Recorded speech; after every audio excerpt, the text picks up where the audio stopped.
Today, we continue the conversation with the Aussie founder of Full Spectrum Education. With his master's in education and behavioural psychology, combining with his leading roles in the Queensland educational system, Ben Maher was the perfect guy to storm into the market with an individualized youth academic coaching company. His capacity to innovate on tutoring by ensuring that the one-on-one sessions are led by registered and practicing teachers means they fulfill on their motto that we don't tell students what to do, we teach them how to do it. In this current social climate where school is on hold for who knows how long, and kids are learning from home with an expectation of managing their online learning, parents are quickly realizing the challenges posed by internally motivated schooling. That is a funny comment in itself, isn't it? So our chat with Ben today will focus on how we can begin to throw a life raft out to many parents and educators who may need some expert support. So his business also provides a no-hassle way for teachers to become consistently paid tutors, which serves another need in the community right now, as work has ground to a halt in so many sectors. So Ben, are you ready to dive in so we can give parents some hope, kids some empowerment, teachers some peace, and entrepreneurs some hope? You ready for this? First of all, Sarah, thanks for having us. And yeah, tremendously excited to be here and looking forward to the next little while together. Let's do it. I felt like I was supposed to sing a song there when I invited you in. So can you believe that you created a program and a company that was designed perfectly for the current unimagined state we're in with COVID-19? Like kids coming home to learn for an unknown period. Like, can you believe that you actually created this? It definitely feels good to be able to have conversations with parents and stakeholders and caregivers when you know they're stressed out and you can provide some valid answers for them. That definitely feels good, that's for sure. So I'm going to dive deeper into some of your beginnings, but before that, you used to solve problems for people in the education system. You're working in schools. How is what you're doing now different than what you used to do day in and day out as head of department and things like that? For me, it isn't all too different. I think that's what our brand tries to represent. So I'm hoping that our entire team feels this way when we step into homes. We're teachers just as we are in the classroom, just as we are on a school excursion, just as we are wherever. And it's just about changing the context. So for me, context is king. So all we are doing is changing the context. And the big difference for us now is that parents actually get to see for an extended period what teaching and learning actually is. Yeah, I'm glad you brought that up, because I'm experiencing my daughter's learning in a whole new way, because in a way I felt like I wanted to know. I was curious, but just like I don't know if she's eating her veggies, it's like, what is really happening there? And all of a sudden you get all of it. You get the good and you get the challenge as well. So look, I want to go off on that. I can just hear myself, but I know that getting to know who you are as an entrepreneur is really critical for our listeners. Okay. So tell me about you as a kid, and like, what were you like? What kind of kid were you? So I was definitely the type of child that most teachers probably wouldn't desire in their classroom. I definitely had my challenges. As my little sister would say, her and I are very, very different people. She was the student that always got, the teacher's pet tag, whereas myself, I was really happy if I could stay in a classroom until morning tea in primary school. And during high school, I sort of, continued along that path until I sort of, towards the end of high school, I suppose it became apparent to me about why, the next step, around year 10 sort of level, I started to realize that school is important, but the next step is even more important. And for me to have a quality next step after school, I really needed to focus on what I was doing in the here and now. So I don't know if you'll be able to remember back to this, but like you're growing up, what's the age difference between you and your sister? 10 years. Oh, wow. Okay. So let's just say you growing up before school started, before anybody told you that you were supposed to sit down until morning tea, what did you tend towards? What were your kind of dreams? What kind of games did you play as a kid? What was your thing? I really wanted to be into sport. I was always very active. I still am very active. Um, and I think that something involving activity, um, something involving, doing something physical with my body. And then as I got a little bit older, you know, I started to realize that I really wanted to help people. So I got into some coaching roles while I was still in high school and things like that. And I think that sort of paved the way for me to, want to work in a space where I got to communicate and support people on a daily basis. Yeah, I can hear the helper in you definitely coming forward. And so back to this idea that about year 10 where you thought, you know what? I should I should pay attention to education for what it's going to give me later. I feel like you're that guy that can't sit still. Like if, we're on YouTube, guys, like we're going visual because I want you to see he's like this animal, this caged animal, like, am I really sitting here for this talk? Yeah, you know? Okay, so Ben, the caged animal, what allowed you, because this is going to help some kids, right? Because you are like so many kids who are like, why do I have to sit here? Why am I doing this? What allowed you to make that shift? I think I figured out that if I didn't have the knowledge to do something that I wanted to do, I would end up doing something that I really didn't want to do because I didn't have the skills and abilities. It was it was really that fundamental for me. I realized that to be given a role or a job or whatever you like to call it as a kid, where you have influence either over people or you have the ability to shape lives or I suppose have a positive influence and be a good citizen, you need to have a skill set. And to build a skill set, it requires commitment and the ability to commit to a task that you set yourself to. So why education? Why so passionate about that? What allowed you to like hone in? Because I know like there's other areas, like you also did psychology, but what is it about education itself that had you so passionate?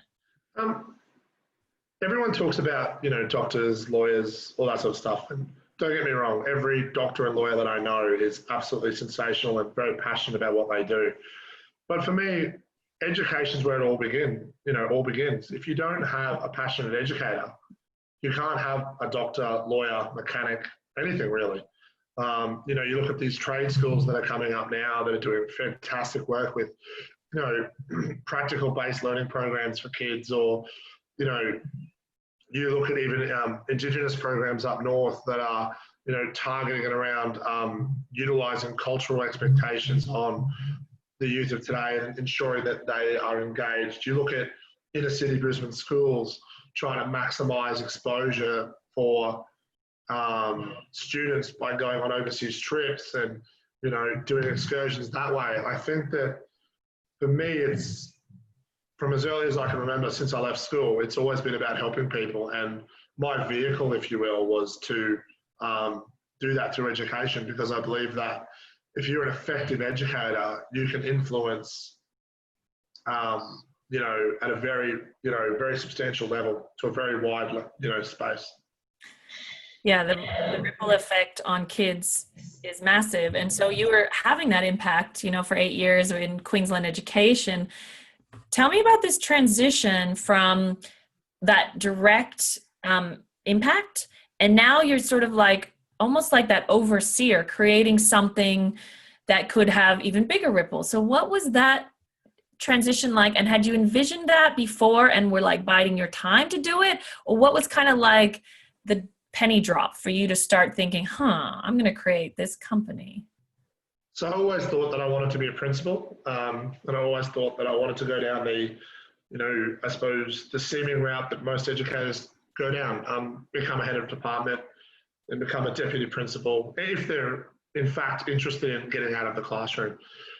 There are hundreds of my colleagues that will be in the classroom for every day of their career, and they do an amazing job and they just love to teach. But as an educator that wants to affect change, usually people look at climbing the ladder. You know, so as I said just before, the head of department, the deputy, the principal, that's the path I thought I wanted to take. But what I realised is that to affect things on a truly national level, it was going to take a little bit more than being in charge of the school. So I guess the tipping point, to go back to your question, was when I realised that that's what I wanted to do. But then I had to, I suppose, take the first steps that we all do when we want to build like a family of sorts, is I had to do the work myself. And so I was teaching, so I was a head of department in 2018, and I decided that I needed to build a reputation that I was able to teach. Now, obviously, the full spectrum actually started in 2017, beginning. But in 2018, I'd gone down the hot route, and I decided that I was building my teaching hours up and up to the point I was teaching 40 hours a week on top of my job. And I was getting into the office very early to make sure I still did my school job as well.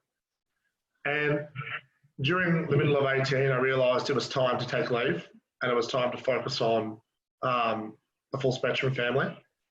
And in the last, since August of 2018, the brand has grown exponentially. Yeah, hasn't it? So if you think about the brand and what your ideal outcome is for the kids that go through the program, what would it be? Like, what's your dream for these kids? Dream for me, I guess, is to be happy and to enjoy their learning. If you do that, you can't go far wrong. So I just got off the phone before with a mum who basically was talking to me about her child being anxious. And for me, that is the absolute worst thing that can happen to a child, the fear of learning. Because for me, learning is only an opportunity to be better. It's an opportunity to improve your knowledge, improve your understanding, and to be honest, learn more about this beautiful world around us. It's fantastic. So did you always imagine full spectrum being the way it is now? And I know it's still growing. We're going to talk about that in a sec, but has it shifted and molded since 2018? Since I left to focus on full spectrum full time, I sort of had this vision. But before that, just to give our viewers a good timeline, from the beginning of 2017 to August of 18, I think it was about demonstrating to parents that I had put in the work and commitment, so that when I talk to every set of parents, or a single parent, or whatever it may be, however the family dynamic looks, I have the integrity, and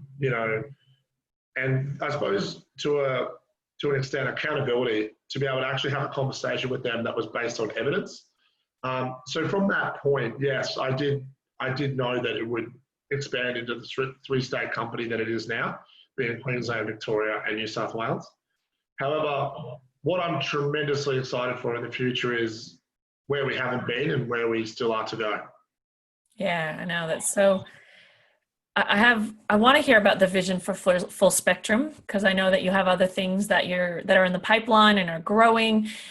But before that, I need to know, what has been the most challenging part? What has just been a bit of a wall kicking moment for you, and many probably, but over the past 2 years? What's the biggest angst you face as an entrepreneur building something that's really not, has it existed before? I think that, like any good idea, a lot of ideas exist, but it's how people do them. So I don't want to talk ill of anyone else that's out there in the outside of education space, doing what they love and what they're passionate about. But what I prefer to talk about is the way we do it. And, for me, the biggest challenge was handling rejection. Teaching your staff to manage that, teaching your colleagues, I suppose people in your life that support you as well, handling that there are ups and downs, but not so much talking them through that, but explaining to them that it's part of the process. Because, you tell them the stories and they ask you if it's worth it. And, they say, Ben, you realise you're working 20 hours on a weekend to help other people, but you've got to help yourself. And the reality is you don't burn out if you actually love what you do each and every day. I know it's a cliche, but you'll never work any day in your life, a day in your life if you actually love what you do. So give me an example of a rejection that you faced that hit you. Okay. I think one that I could share with everyone out there today would be like when we first moved into Victoria, we faced some challenges, and I think that although that wasn't like a slap in the face moment by any stretch, being confronted with red tape and having to, I suppose, move things slower than what you otherwise would have wanted to felt like a very, very big rejection at the time. Even though now you look back and laugh, that was for me was a big one. The next rejection that I'd like to share as well, just as an added one, is obviously when you have, 20 students under your, potentially you're a sole trader, and you're doing that as your own thing, you will face far less rejection than if you have 1,000 families. And seeing as we've helped over 1,000 families now, I can honestly tell you that there has been times where people will believe things about you. What's the old saying? Don't always believe what's written about you. That's it's sort of thing where you want to make sure that you put your best foot forward every day, and that number one, you accept positive feedback, but you try to just focus on the next day. And when negative feedback does come in, like I said, when you scale, you will have negative feedback. Try and really focus on the mission and what you're trying to do, which, as you highlighted at the top of the show, our motto is we don't tell students what to do, we teach them how to do it. And for me, making kids feel like we taught them how to do something and now that's their skill and that's their takeaway, that's why I love what I do and why the rejections are worth it.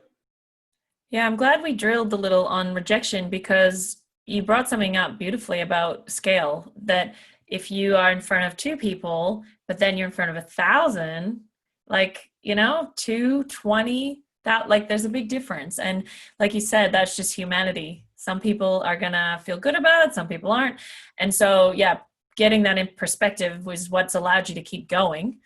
And I think that can be a big thing for people. Like deep down, it's why they don't scale, because they just can't handle what you're talking about, and you're in front of students. So I guess time just flies when you're having fun. But if you could just leave us with your business making a massive difference in the lives of kids and their parents during this time, so just this uncertain time we're in with COVID-19, what impact would you hope to make? I'd hope to make people a lot more comfortable and a lot calmer, because all of the learning that they want after that will happen autonomously. It will happen automatically. What I would prefer to see is that we make an impact on, a child's mindset or a teenager's mindset or a parent's mindset. Daily we meet parents where they're just totally overwhelmed during COVID-19, and my big message to them at the moment is it's going to be okay. We're here to support you. And, we have designed some COVID-19 packages, which are particularly, tailored. I'm sure you can relate yourself. You're a parent. To give parents a few hours of what they would call sanity or serenity, maybe. But, for me, giving their parents that downtime so that they can, really look after themselves is invaluable in this space. And we're trying to, I suppose, adjust our services to cater for those families that just need that off time. Lovely. Ben, I really want to commend you. I sort of see it like what an innovator, because when you create something that you don't even realize is going to be required, there's a sense of vision in that, and good on you for what you're offering to parents. I love that around mindset, because the mind that comes to the learning is the one that's either going to take it in or reject it, like you say. So as you know, that's where me and you come together on this real, we like to champion mindset and and doing good in the world and helping people. So thank you very much for sharing your story with us. And I look forward to, just the impact and just being able to tally the impact that you're really going to make during this period. So thank you. Thank you. And just one last thing before we finish up. Sorry to steal the thunder. Just wanted to say one last thing. Can I just go on record by saying thank you to all of my coaches out there, because I believe that I love learning, and without their support, although I love what I do, I don't think full spectrum education would be helping as many people, as many family as we are. So just wanted to say thanks to all of my coaches. Love that. And I think what you're saying there too, what I love is it's understanding who you are in the process. Because to me, Ben, the courage that it took to create the framework, the sort of nuts and bolts in order for teachers to be able to do what they're doing, it required someone like you who's working those 20 hours on the weekend for a teacher to come in front face and make that impact with this message and vision and clarity. So I just feel like everybody needs everyone. So good on you for recognizing them. So over and out.